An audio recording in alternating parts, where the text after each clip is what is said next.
it's week 3. This week we're going to continue our focus on situating creativity and specifically hone in on finding creative inspiration. You're going to explore this directly in Creativity Quest 2, which I'm going to talk about right after Creativity Quest 1 is due. In this video, I want to talk a bit about the rhetorical canon and invention as a space for inspiration. And then I'll introduce our week 3 readings, cases, and sparks. This week, week 3, your work is to explore the week 3 readings, cases, and sparks, participate on Pack Back, and keep working on Creativity Quest 1.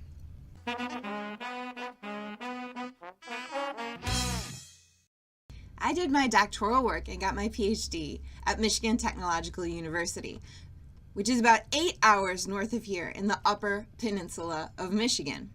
This is a photo I took on my street the first year I lived up there. One of my favorite times of year was Winter Carnival, held in February on campus and through town since 1922. Each year has a theme, and student groups create a sculpture based on that theme using only snow and ice. Here's a photo of a snow sculpture from Winter Carnival in the 1980s, and one from when the theme was a frozen commotion from the depths of the ocean, and from 2007 when the theme was ancient worlds and modern day, and from 2009, and you can see the amazing ice flag that the students created for the astronaut to hold. The students went through extensive processes of researching the theme, identifying what sort of concept they wanted to articulate through their sculpture. They also had to research weather conditions and monitor the temperature carefully. They had to research the weight of the snow and how it would change based on additional snowfall and temperature, and much more. Their research spanned from history and culture to engineering, architecture, meteorology, and so on. At Michigan Tech, I studied rhetoric and technical communication, and in our culture, rhetoric has a bad reputation. We hear people throw around things like, "That's empty rhetoric." However, rhetoric is a pretty powerful tool for communication. It's not just twaddle, prattle, windiness, or ranting. Hanno Aces and Ellen Lupton, two design scholars, define rhetoric first by drawing all the way back to Aristotle, who saw rhetoric as the ability to select among and apply different means of persuasion. And when Aristotle talked about rhetoric, he was talking about guys in ancient Greece delivering orations out in a public square. Aces and Lupton jumped to the present by arguing that rhetoric is a set of tools to help us communicate across modes and media. And I mentioned this in class last week, and I'll keep mentioning it. You can have the best idea in the world as an entrepreneur, as a supply chain management student, as an advertising management student, as a writing student. But if you can't communicate that idea, your idea is going nowhere. To communicate ideas, you first have to understand rhetorical considerations, which include the context in which your ideas are going to be experienced, seen, and read, purpose, or what your communication is meant to do. Think back to the Tempo Run example from last week and what that short video needed to do for the students who designed it and were imagining that app they wanted to build. And then most importantly, perhaps, is your audience. Who are you appealing to? Who is your communication piece designed or written for? The ancient rhetorical canons are invention, arrangement, style, and delivery. I want to talk specifically, though, about invention because it's a key part of the creative process. We're going to talk more about creative processes across class. For right now, I want to share some examples of engaging in research to find creative inspiration. Research isn't just something you'll do in school, and it doesn't just happen in academic databases or at the library. Research is something you'll do the rest of your life. Every time you approach a new task at work or get assigned a new role or seek out a new job, you'll research. And research is key to creative inspiration. By this, I mean creative inspiration doesn't just happen magically. We have to engage in processes that creatively inspire us. Looking at examples, talking to others, drafting materials, getting feedback, testing our ideas, and more.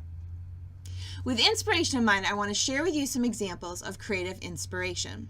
One of my favorite sources of creative inspiration is Zay Frank, and here's one of his instructional videos. In our personal and professional lives, sometimes we receive emails that are upsetting. Like this one I received last week. Dear Zay, regarding the designs you sent, it was a good first attempt. However, your use of color and typography feels a bit childish and out of date. we'd like you to meet with our in-house designer so we can educate you on our design philosophy and show you some better alternatives he's come up with, Alex. Now, my first instinct is to respond like this. Dear Alex, please tell your in-house designer to shove his alternatives up your... I don't end up sending these emails. In fact, I send something quite different, something like this. Alex, of course I'm perfectly willing to accommodate any changes. Let's set up a meeting with your designer ASAP. I'm sure we'll be able to figure something out. How does that sound? I look forward to working with you on this. Zay.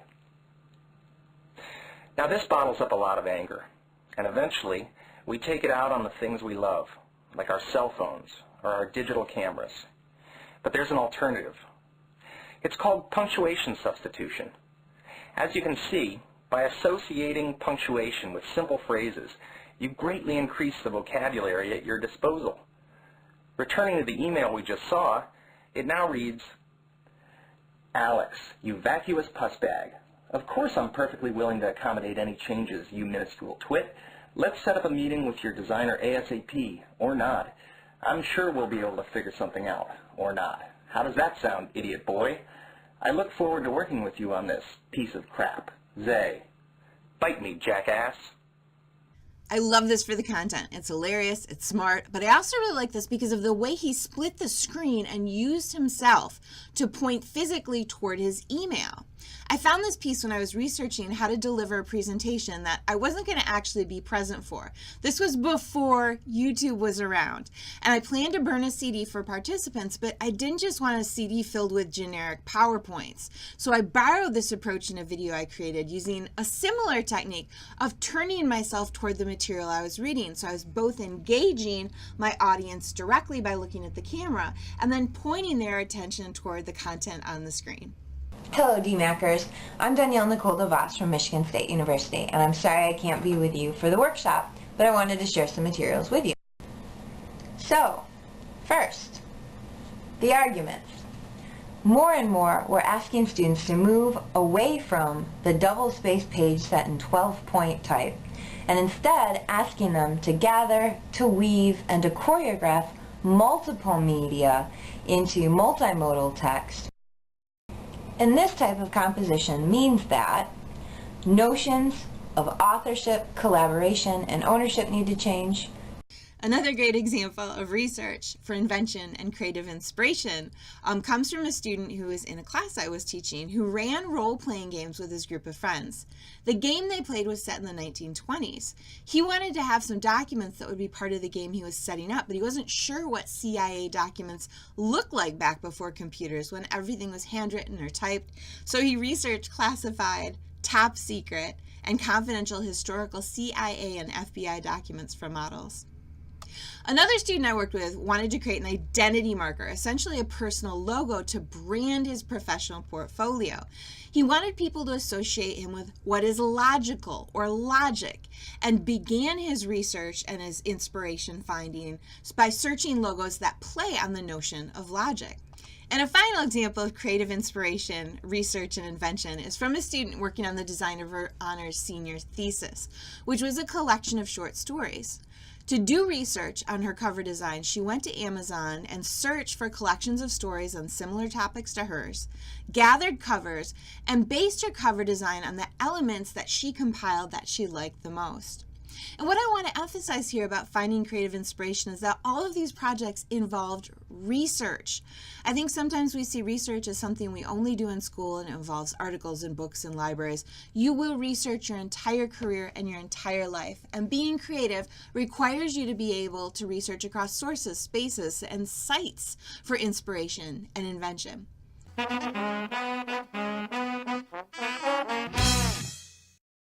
One of our readings for this week is a set of excerpts from a book called Inspiration Equals Ideas, for which the author chose some professionals, specifically graphic designers, and asked them to share with her how they found inspiration in their everyday lives and work.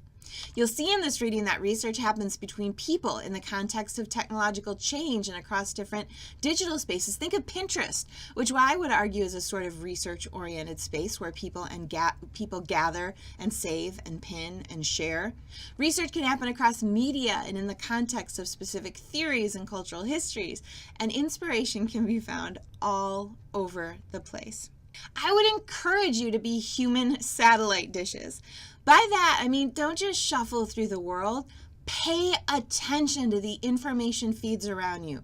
Listen to people. Look at posters, flyers, advertisements, and other materials that surround our lives. Don't just see these materials. Look at them closely and carefully. What do they tell us about our lives, our interactions with the world?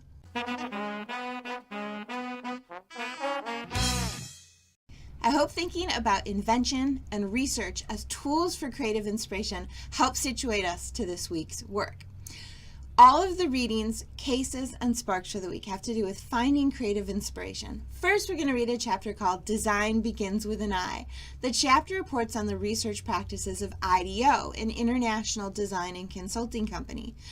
In the chapter, the authors, Tom Kelly, who's the brother of the founder of IDEO, and Jonathan Littman, talk about IDEO's processes for creative inspiration, which starts with observation, taking in that satellite feed of information from around them. The second reading is from that book I just mentioned called Inspiration Equals Ideas. The first creativity case is a curated selection of interviews with creative visionaries. Read all of the brief overviews, then choose maybe one or two interviews to read in its entirety. You have two creativity sparks. The first is Old. It's a short film called The Powers of 10, which helps us think about how perspective shapes our experiences. And creative thinkers have to be able to consider things from different viewpoints, multiple perspectives, different approaches, and more. And the second creativity spark is actually a wedding announcement, which might seem like an odd assignment for a university class, but the piece is stunning in its implementation of creative ideas, from its color scheme to its hand-drawn graphics to the story that's being told to its stunning implementation of HTML5.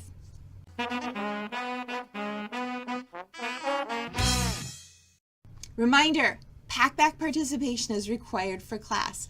10 weeks out of our 15 weeks of class, you need to post one question inspired by our class readings, cases, and sparks, and respond to 2 questions that others have posted. If you do so, and if your average curiosity score on packback is above 50 points, you'll get 300 points at the end of the class towards your final grade. And you can always go back to the syllabus to see how final grades are going to be calculated. You can't wait and post all of your questions and responses on packback in like the last 2 weeks of class. You have to stay on top of your packback participation. For each week you choose to participate, again, you're going to post 1 question and 2 responses by midnight that Sunday. So for instance, this week is week 3. So your packback participation is due by midnight this Sunday, January 27th. As you explore the week 3 materials, participate on packback, and work on Creativity Quest 1, don't hesitate to email me if you have any questions at all about class. Happy week 3.